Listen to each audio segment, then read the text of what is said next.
Jeremiah chapter 48. This is a judgment about judgment for Moab. Moab is meaning sa Moab is seed or binhi. Anak siya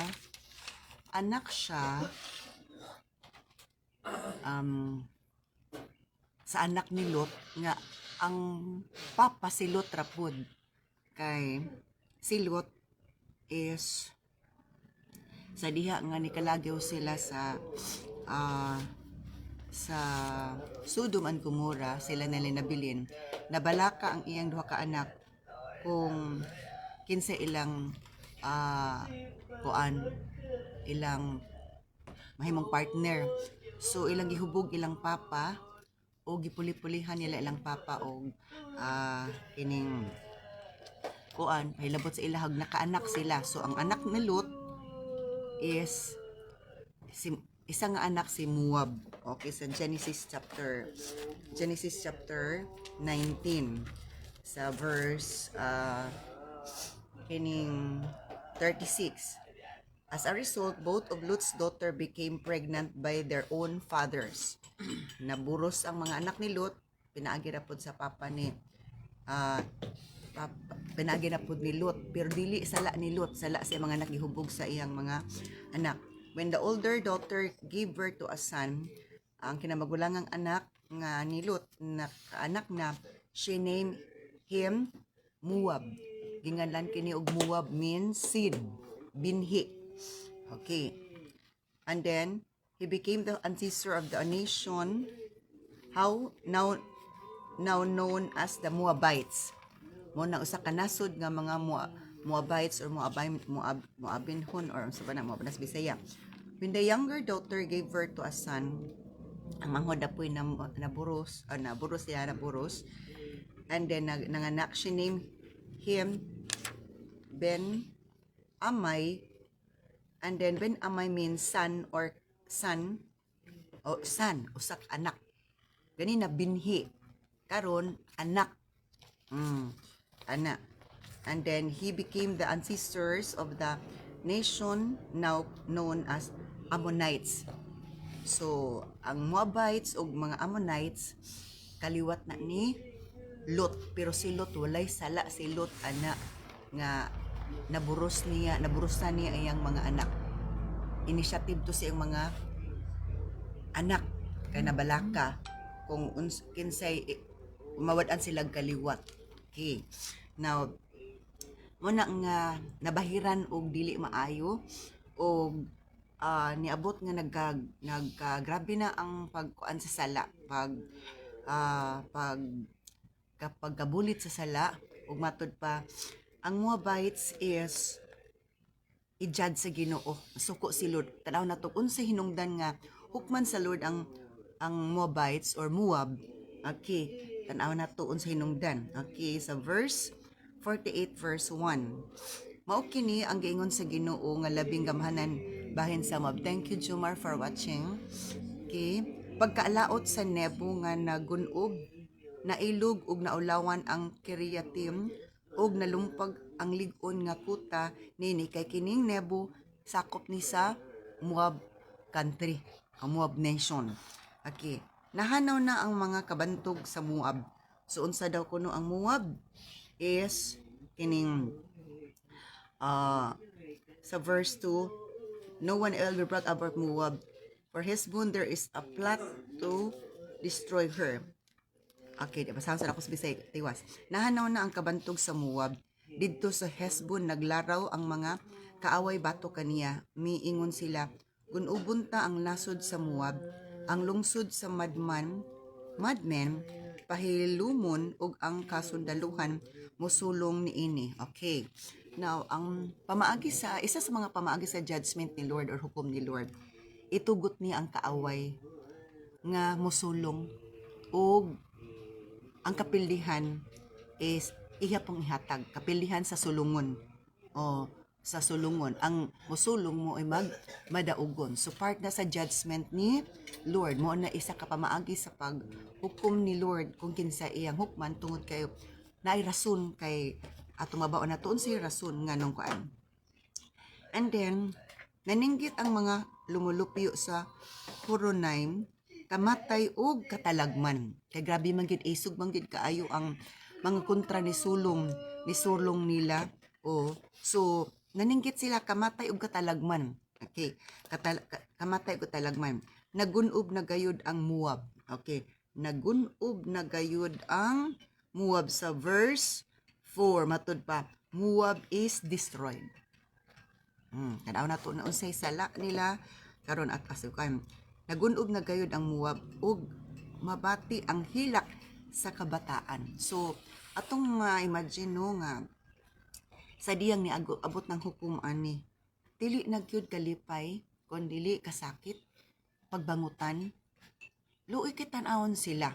Oo, luoy kay tan-awon sila. Ang mga batan-on kuno ang mga bata nang hilak in taon kay bisan kinsa bay dili manghilak nagbako sila samtang nagtungas sa kabungturan sa luhit kay nadungog Manila ang singgit sa kalaglagan sa ilang paglugsong paingon sa Horonaim. Horonaim part na siya sa kanang nasod sa Moab. So nadunggon kay grabe kid kay ang ilang kaaway. Grabe kid ka mangtas nga gitugot ni Lord nga adto ato sulong nga to ang Moab. So ang kasuko ni Lord ipabati niya sa kanang pagbati sa kaaway. Okay. Maingon sila dagan kamo, luwasa ang inyong kaugalingon, dagan sama sa ihalas nga asno sa kami ngawan. So kining niingon kuno sila nga dagan sige dagan so karon maluwas kuno sila. Pero tan-aw na to. Moab kay misalig ka man sa imong mga kuta og bahandi mailog ka usab og bihago ng imong Diyos nga si Chemos or Kaimos uban sa iyang mga prinsipi og kaparian. So unsa daw kuno ang Chemos ang Moab ang Moab because you have trusted in your wealth and skill. Ngano kunong nasuko si Lord sa Moab, nagsalig na sila sa ilang bahandi o sa ilang skill, sa ilang mga talento. Nga na sila, nasuko si Lord nga musalig ta sa atong mga bahandi nga kaya na mabuhi na ko aning bahandi nako, kaya na ko ani kanang mo na kanang ingana daw atong paghuna-huna, ingana atong prinsipyo nga di na ko mga lagad si Ginoo kay okay naman ang tanan. Muna'y kapungtan gyud sa Ginoo nga ang atong pagsalig na ana sa bahandi, na ana sa atong mga napundar. Remember sayop jud kay na dili man sala unta magpundar ta, pero kinahanglan nga diin ang atong pagpangalagad, ang atong bahin sa adlaw nga igahin sa Ginoo para pagsimba nga siya gad ang simbahon kay dili tanan panimbahon is giuyunan sa Ginoo pod. Atod pa ang atong bahin sa kining time atong ihatag sa Ginoo, tanang bahin nga gikuan sa Ginoo sa to kay siya man ang takos nga atong simbahon daygod og pagatagaan. So to you have trusted in your wealth and skill. Salig na ganita.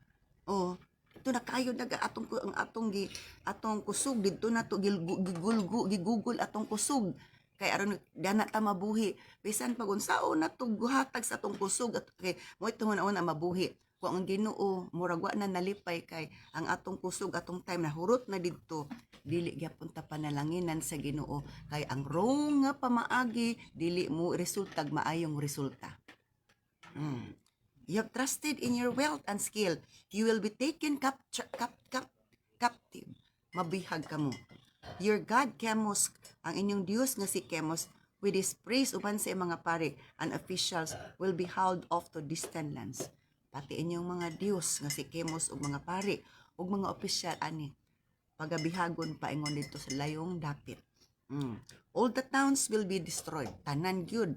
Kay nasod man sa ato pa murag Philippines ang tanang kalungsuran matud pa mga laglag and no one will escape.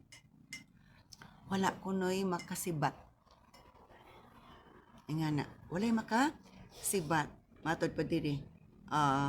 Either on the plateaus or in the valleys, for the Lord has spoken. Katumudagan kuno sa plateaus, katong sa ibabaw, saka pa propatag sa ibabaw, mudagan sa plateau mo, mudagan sa balangay, wala kunoy maka-escape. So hago lang ang pagsibat-sibat. Kay dili man gyapon makaikyas kung si Lord na masuko. Muna nga sa dili pagyud ang tanan muna dasig ni Lord ang matag usa. Kada adlaw magbuhat gitag maayog matarong. Di kita magbuhat og dautan. Dili ta magduhat og dautan, dili ta magpakaron ingnon nga maayo kunuhay pero atong sulod dautan. Kung atong gibuhat sa to ang tudlo ni Lord, bisag unsay atong buhaton nato nga naay gugma, buhaton nato nga kinasing-kasing. Dili ta magpakaron nun. Dili ta magpakaron. Mo junay asset ni Joseph. Nga kuan siya kugihan, buutan nga kugihan nga maalamon ituboy gid sa Ginoo. Pero pabuutan lang ta, pakugi-kugi lang ta, dili jud na makapahimuot sa Ginoo. Kay ang plastic masunog jud. Amen. Ang plastic masunog jud, pero ang tinuod nga kuan dili siya basta-basta masunog. So you have trusted in your wealth and skill. Matud pa, in other version, you trusted in your works and your treasures. Nagsalig mo sa inyong trabaho o sa inyong mga bahandi. You also shall be taken. Kamupod pagabihagon. In verse 9, oh, that Moab had wings, so she could fly. Insa nga, kanang, kung naapa kunay pako ang Moab, mulupad na lang kuno siya.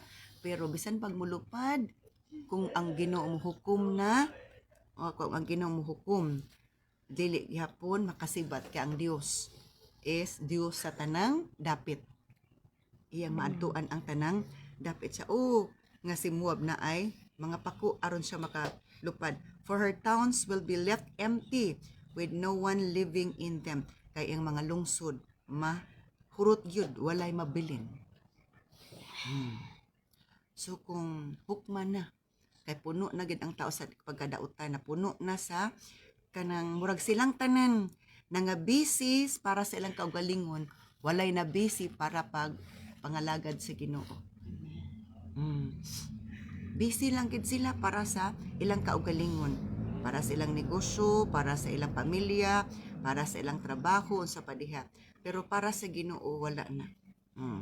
So, unsa ingon ni Lord? Cursed, verse 10, tinunglo kadtong wala nagabuhat sa bulhaton sa Ginoo kana. Busy naman sila. Busy na sila. Prengon ni Lord, tinunglo kadtong curse are those who refuse to do the Lord's work. Tinunglo ko na kadtong dili mo trabaho sa bulhaton sa Ginoo. Okay. Tinunglo ang tao nga dili mo buhat sa bulhaton sa Ginoo sa kinasing-kasing gayud. Tinunglo usab siya nga dili mo gamit sa ing espada aron pagpatay. So, tinunglo kuno ang tao. Dili kay pagatungluhon pa, tinunglo. Gitunglo na ang tao nga dili mo buhat sa bulatos Ginoo. Muna sila nahitabo. I-judge sila. Kaya wala na sila nagbuhat sa bulatos Ginoo. Kanisalig naman sila nga nangadato na sila, tsada nagbalay, tsada nagsakyanan. So dili ginato kuan nga i-appreciate nato tong naanay mga sakyanan, naanay mga dagkong balay, daghan na silang properties kay makita nato sa tong matawhanong mga mata apan si Lord lahi pud ang iyang nakita sa iyang mata. Sumo na nga ingon sa Ginoo sa Salmo, ayog kasina sa mga taong nangasinso na. Ay kasina sa mga taong nangasinso na. Tanawon sa nahitabo katong tandem ni Lazaro og dato. Pertidyong dato atong dato. Og pertidyong pobriha gid ang taon ni Lazaro. Pero unsa nahitabo kinsa may alkansi sa diyang namatay na silang duha? Ang dato. Kay naimperno man gid siya. Si Lazaro masakiton siya. pero naa siya pagtuo, naa siya Ginoo. O sa dihang namatay siya, bulahan siya, nakalangit siya. So di na to ma-judge nga ang taong masakiton pero naapay pagsalig sa Ginoo. Wala sa to, judge not so that you will not be judged. Masakiton, grabe. Mura, kung tanaw ni mo si Lazaro, daw tinunglo kunuhi kay masakiton ba siya. Pero gipa-play ni Lord na nga story, gipadayag na ni Lord na story, nga diin na itaong na ipag-antos apan naa siya pagsalig sa Ginoo sa di mawala sa kalibutan naa siya luna sa gingharian sa Ginoo. Amen. Muna nga di ta ka judge kay nga naman kay si Lord ang maghuhukom dili kita. Pero gitanaw kita ni Lord tagsa-tagsa unsay atong mga priorities diri sa kalibutan. Nga koan. So ingana no nga tinunglo ingon gid diri tinunglo ang tao nga wala nagabuhat dili mobuhat sa bulaton sa Ginoo nga kasing pagyud. Diri sa Bisaya, diri sa English wala gi kuan, pero diri sa ESV, curse is the one who does the work of the Lord with slackness. Unsa man ang slackness?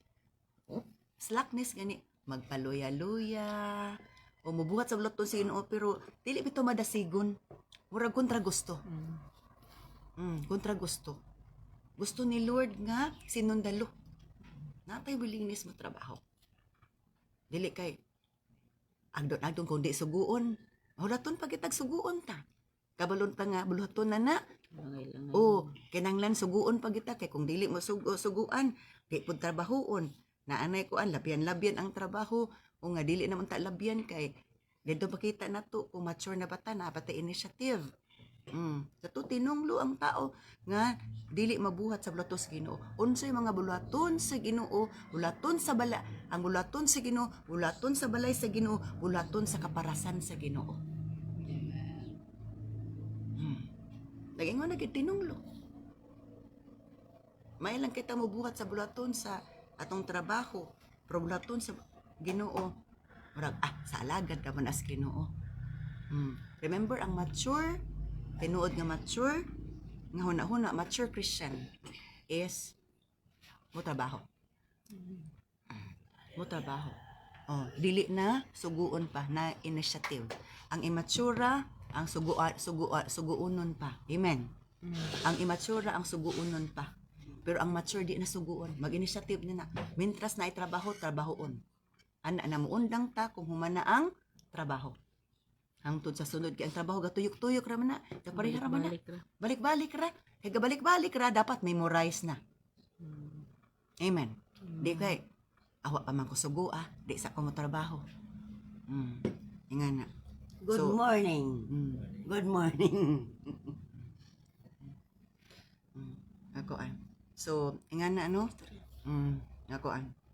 So, tinunglo. Kana gid ha? Tinunglo ang tao ngam dili mo trabaho sa buluhaton sa Ginoo ug matunglo pud ang espada kung kanang espada ha muuna siya ang pagpatay sa kaaway matunglo pud siya sa unsay pasabot ana unsa atong mga obligasyon nga wa na to buhata magdala day gapong tunglo magdala gyapong tunglo gigitagaan naman ta ni Lord og mga trabaho kung dili na to matrabaho atong trabaho niya kung gitrabaho na to nga dili pud insakto, dili gyapon na at matarong ato bangas Ginoo. Atong trabaho limpyo hapsay ug limpyo pug hapsay atong hunahuna di kay nalimpyo lagi hapsay pero atong hunahuna kasing-kasing gugot kay nagbagulbol ta. Sakto dili. Limpyo hapsay atong trabaho pero atong kasing-kasing hunahuna perting gugot ta kay nagbagot-bot kay kita rin nagtrabaho unsa pa diha or sa buka ani balik-balik. Ingon sa Biblia tinunglo ang tao nga dili bubuhat sa bulaton sa Ginoo.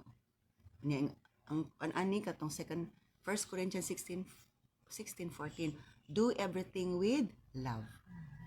Buhaton nato ang bulaton nga naay gugma. Kay kung wala tay gugma mo man na magbagot-bot ta. Nga pwede nga makita nato sa tao, makita sa tao nga tsada atong agi. Pero ang Ginoo, tsadag agi pero wala ko nalipay sa iyang kasing-kasing una-una. Hello. Dahil mga posible na siya, realidad na siya. Okay. Now, verse 11. From his earliest history, Moab has lived in peace. Kana. Kaniadto kuno, ang Moab malinawon. Never going into exile. Wala gid na adto sa layo. He is like wine that has been allowed to settle. Mura siyag bino nga gipasettle lang, gipasagdaan lang. Ang Moab. He has not been poured from flask to flask. Wala pa siya gibubo. Pasagdaan lang gid siya dito. Peaceful gid siya. And he is now fragrant and smooth. O karon, humot na siya. O humok na siya. Gipasison lang siya. Pero tungod lagi pod sa ilang pagsalig sa ilang bahandi. Pagsalig sa ilang trabaho, pagsalig sa ilang kanang unsa ilaha. Nga ni asinso na lagi kuno sila sa ilang pagkugi. Is wala. Okay. Now, akong basahan otro sa verse 11. Nag-ingon ang Ginoo, sukad wala nagsamok. Walay nagsamok sa Moab. Sama siya sa bino nga nakalugdang na, wala siya ibalhin-balhin og sudlanan o mabihag. Busa wala gayud maunsa ang iyang lami og kahumot. Okay. So wala peaceful gid ang Moab sa una. Oh, peaceful so unsay pasabot-an ha? Dili ipasabot nga peaceful ta karon, forever ta peaceful. Pero kung naghimo tagtarong, walay kuan, walay problema. Okay.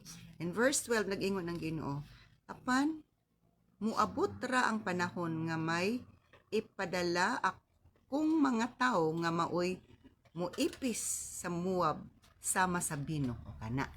Muabot ko ang panahon nga may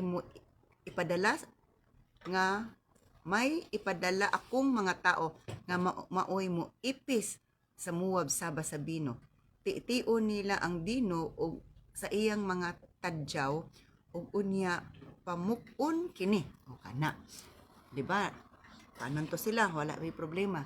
Pero nga ipadala nako ang mutiti, ang mubuak sa ilang kining jar o sa Bisaya sa jar diri. Tibod. Tibod. O tadyaw kay anong tadyaw daggo na gina. So kung ano ni Lord, pabuakon ni Lord sa pinaagi sa kontra. So naagi gamito ni Lord nga mo kuan sa ato mo unsay tawag ana insani kining mo padayag sa kasuko sa Ginoo kung masuko siya. Pero kung malipay siya, wala po'y problema. Kawang lamang ang pagsalig sa taga-Moab kang Kaymos. Nagsalig mo ni siya karon. Ngano kuno asa kuno nagsalig si ang Moab sa kang Kaymos nga ilang Dios. Dili na sa Dios. Isa po na duha ang dakong asala nagsalig sila sa ilang bahandi o trabaho o sa ilang skills or talent or treasure. Ikaduha, wala na sila sa Dios. Si Kemos na ilang sige og tawag. Okay. So sa verse 13, at last Moab will be ashamed of his idol Chemosh, as the people of Israel were ashamed of their gold calf at Bethel. Gisay-say diri unsay Dios unsa kitan-aw ni Lord unsay Dios sa matag usa nato. Unsay atong gi-idolize. Uban ay uyab man hala. Nara panahon ang iyang panahon tuara sa iyang uyab sig istorya. Ang iyang pag-ampo gamay ra. Pero ang iyang pag-communicate sa walay kuan nga nag-create og lustful. Oh, grabe. Na-idolize na ang uyab. Pwede dili. Pwede. Trabaho, cellphone na-idolize na. Oh. So, dito na atubang. So, na-double na. Nagamit ang cellphone na idolize na dito na tanan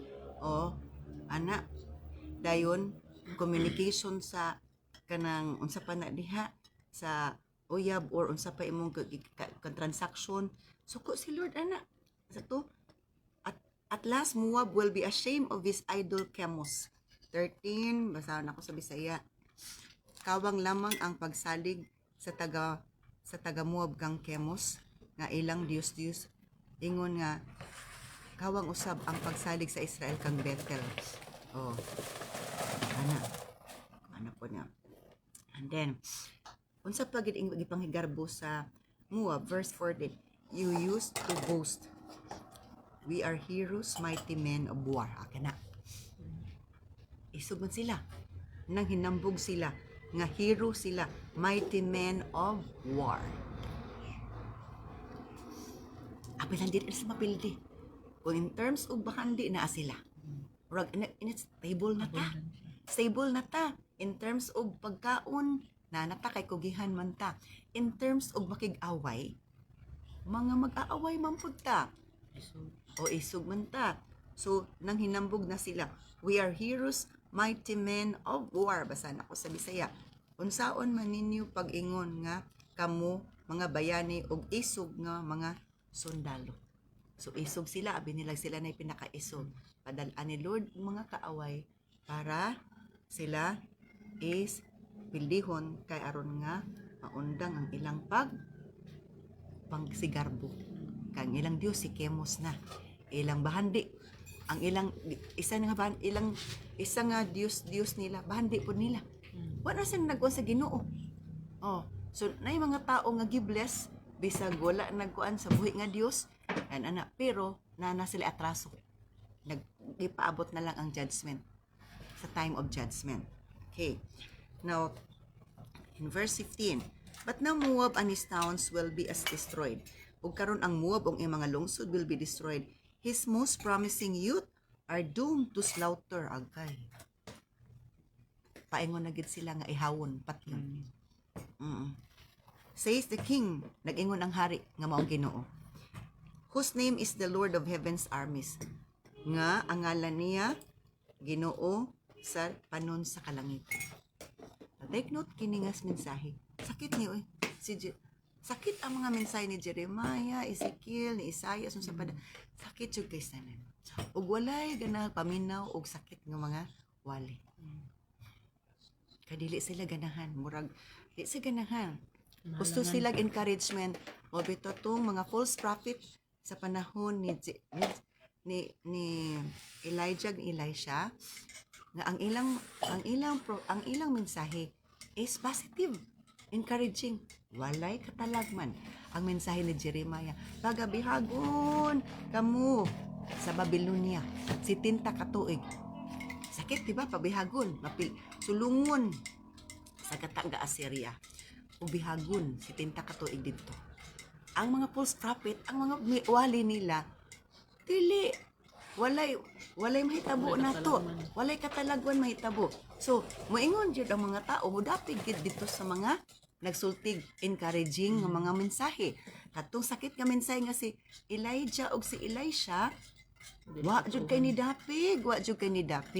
Pero tubangan sa Ginoo, ang number 1 ni dapig nila ang Ginoo kay katong nga mensahe sa Ginoo man to. Katong sa mga false nga mga alagad sa Ginoo, daghan ni dapig. Pero panahon nga hiukman ang ilang mga pulong mapatud-an nga sayop og dili sakto. Ingay na. So muna karon kung dili ta ganahan og mga pulong nga diin kanang pagpahimangno about judgment unya natay binuhatan di mao dili na gina ta sakto. Ingay na siya. Okay. So verse 16, destruction is coming fast for Moab.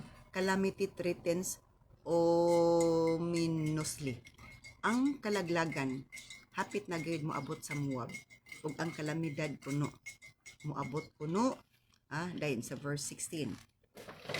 Sa dili madugay gun-ubon ang Moab, mukalit lang siyag kapukan.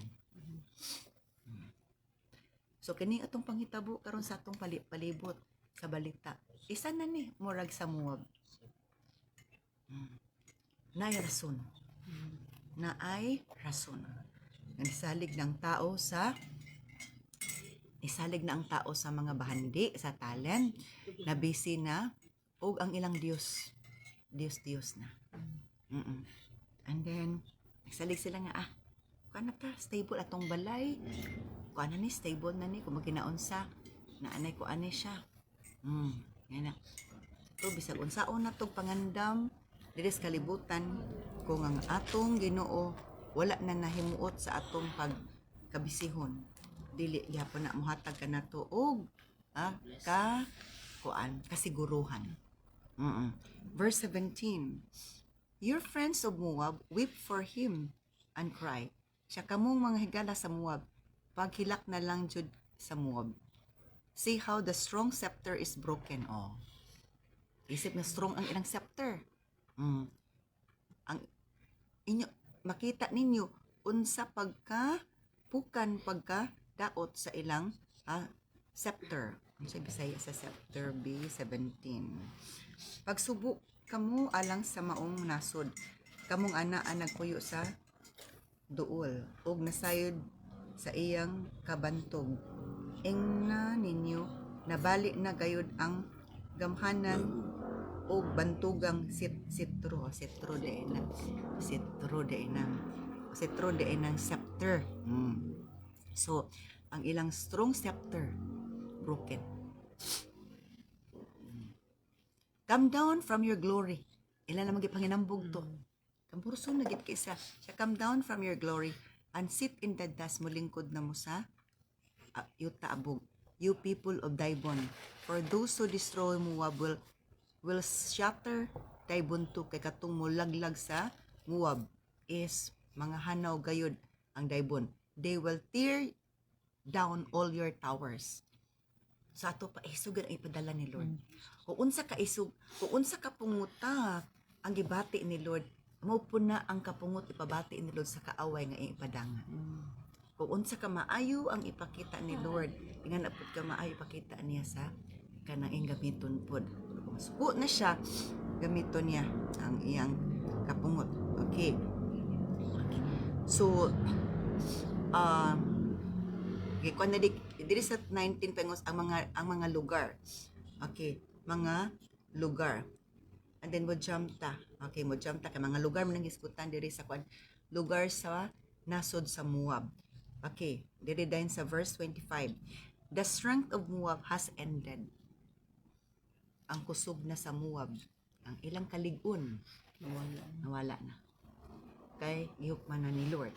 His arm has been broken. Ang iyang kamot napuka na, says the Lord. Let him stagger and fall like a drunkard, for he has rebelled against the Lord. Ni-rebuild this as Moab will wallow in his own vomit, ridiculed by all. Okay, verse 25 and 26 akong basahon. Ang saniya sa tong 25 ani. Diretso man. Napuka na ang gahom sa Moab. Ako ang Ginoo mao ang nagsulti niini. Ang Ginoo ingon, paim na hangtod, mahubog na ang Moab tungod sa iyang pagsupil kanako. Muligid siya sa iyang sinuka og katawan siya sa katawhan. So, luoy na ang Moab. Moab hinumdumi ang imong pagbiay-biay sa katawan sa Israel. Gipakisama mo sila sa pundok sa mga kawatan nga nadakpan. Kay grabe day kuno ni biay-biay pud ang Moab sa Israel. Biay-biay kay papaytason na lagi sila. Nagsalig na silang kusog. Nya kung tan-awon ba nimo ang Moab? Kuan ba yan ni? Anak ba ni Lot? Parinti ba ni bali apo na ni Abraham. Kay si Lot pag umangko ni Abraham. Kining anak ni Lot apo na ni kining Moab anak ni Lot nga murag apo po ni Lot. Sabot niyo? Nganong ang Moab anak ni Lot. Anak man nito si Lot magid ang papa. Pero ka anak man siya si anak, mura pog apo ni Lot. So anak ug apo. Natawo sila nga sala. Initiative ra to si mga anak para dili kuno mawala ang ilang kaliwat. Ilang papa ilang gidulugan. Pero pag abot sa unahan nakita gani resulta gyud nga ang wrong seed bubunga gyud og sayo. Bubunga gyud og sala. So unsay nahitabo? Na kuan sila. Oh, ilang gitamay-tamay. And then mo jump ta diri sa verse 29. We have all heard of the pride of Moab. Grabe gid sila kagarboso. For his pride is very great. We know of his lofty pride, his arrogance, and his haughty heart. Grabe gid ka garboso ang Moab. Okay. Verse 29. Atong basahon sa 29. Garboso kaayo ang Moab. Nasayod ako sa pagka hambugiro og sa pagka andakan sa katawan sa Moab og ang ilang paghuna-huna alang lamang sa ilang kaugalingon mo na karon. Grabe kuno ka garboso ang Moab. Atong garbo kung di nato na kung di atong paundayunan atong garbo is paingon gid sa atong kalaglagag kaalautan o kaulawon. Pero ang taong mapaubsanon ipataas sa Lord. So taas gid kuno kay garbo sa Moab pagkaandakan og ang iyang kasing-kasing haughty. Grabe ka mapahitas pon. So mo na nga gid-judge wala pa nangalagad si Ginoo murag didto na tanan sa ilang bahandi sa ilang garbo sa ilang tanan-tanan nga tinawhanon nga kuan no nasuko si Lord. Atod pa sa kuan pulong sa Ginoo. Okay. And then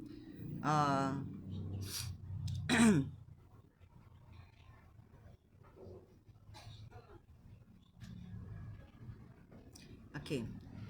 Isaysay na din mo jump din ta diri sa verse 35. I will put an end to Moab. Tapuson na nako ang Moab, says the Lord. In verse 35, I will put an end to Moab, says the Lord. For the people offer sacrifices at the pagan shrines and burn incense to their false gods. Unsa daw gisaysay na din diri. Unsa giunsa nila kinsa ilang gisimba. Verse 35. I will put an end to Moab, says the Lord. For the people offer sacrifices at the pagan shrines and burn incense to their false gods. Nagsimba gyapon day sila, pero Diyos na ilang gisimba. Dito na sa mga shrines sa false god, dili na ang God. So suko jud kay si Lord. Kaya nga ni pa, ikaw nga, o sa ato pang itawhanon nga, ikaw nga original nga bana. Gipulihan kag way klaro nga bana. Suko jud ka. So ingana. And then kining in verse 36, my heart moans like a flute for Moab and Kiriat, for their wealth has disappeared. Oh. Gibati ni Lord sa verse 36. Where is the verse 36? Nasubo ako pag-ayo alang sa Moab ug sa mga lumulupyo sa Kiriya sama sa usa ka tawo nga nagtugtog og huni sa paglubog pinaagi sa plauta kay paglubong pinaagi sa plauta kay ang tanan nilang naangkon nga kabtangan mahanaw naman. So grabe, mahanaw kuno ang tanan nilang mga kwan mo na karon. Ang sa ayo ka mo pagtiingon sa Lord sa Mateo, ayo ka mo pagtigom og bahandi nga madugta ug mawala lang. Pagtigom ka mo bahandi sa langit nga dili uton, dili malinugan, dili mabahaan, dili matumba, dili maanod kay mao ka na ang dako nga bahandi. So ingana na dili ta mangandak pahalag wala tay ingana nga mga bahandi apan naa natay bahandi na tigom sa gingharian sa Ginoo. Kay ingana. So ingon si Lord nga ang nasubo po siya apektuhan po si Lord. Muna ipaday din my heart mourns nasakitan ko kay ang tanan nga gikuan taon ni sa ni Moab na mawala lang. All her wealth has disappeared. Sa tuig ko 14 ka tuig ni ako ning nga gipundar nga balay kani nga sakyanan. Pila lang wala ray tungas oras Iwas out na. sana gitumba na si Ginoo ang sakyanan. Ang sakyanan na nga anod na. Di ba? Nga na. So, kung si Lord masuko, kuyaw gyud siya. So muna nga, mintras nga gitagaan pa ta ni Lord og chance. Magtarong nagitag pangalagad. Dili na mag-agad-agad nga kinsay mo dasig nato. Kita na mismo magkadasig. Dili kadasigunon pa ta. Nya kung magsimba ta, simba jud. Di kay sige patag alindasay. Ang simba dili lang attendance. Nga nata sa simbahan. Nag-focus ta kabalo si Lord kung gisimbabag nato siya sa simbahan. Kung nagsimba ta, naminaw ta na, nagrespeto ta niya, naminaw ta sa ang pulong importante kay sanan. Importante kay pulong kay binhi na nga gitisok sa atong kasing-kasing, mutubog, mulambo na, natay pagtubag salig sa Ginoo. Bitaw nga, kanang makadungog kog balita, dili man ko gakahadlok nga naman, pagtuo man na sa akong kasing-kasing. Kay kung naatay pagtuo, ang katalaw kahadlok is dili mo labaw. Amen. Muna siya isa ka advantage kung naatay pagtubag salig sa Ginoo kay nagbasa ta sa pulong sa Ginoo. Kay ang pulong sa Ginoo mubo sa atong pagtuog pagsalig. Pero ang atong naa sa atong kasing-kasing una mura trabaho, negosyo, laag diri, enjoy didto. Unsa may expectation nato nga madawat nato sa Ginoo, daygon batas Ginoo ana. Ginoo galingo-lingo. So ingana, dili ta magkumpiyansa kay ang Dios nagsugod na og paningil. Nituyok na si Lord sa kalibutan naningil.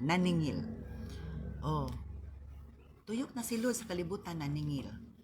Nya kung panilingan ta ni Lord, tanan record na didto. Labaw siya sa Bombay. Nakalista na didto unsa ang atong mga accountability atong tulubagon. Let us pray for His word. Father God, thank you so much sa imong pagpahinumdum kanamo. Nga ikaw gayud masuko kung lain na among priority. Ikaw masuko kung musalig nami sa among kusog. Ikaw musuko kung musalig nami sa among bahandi.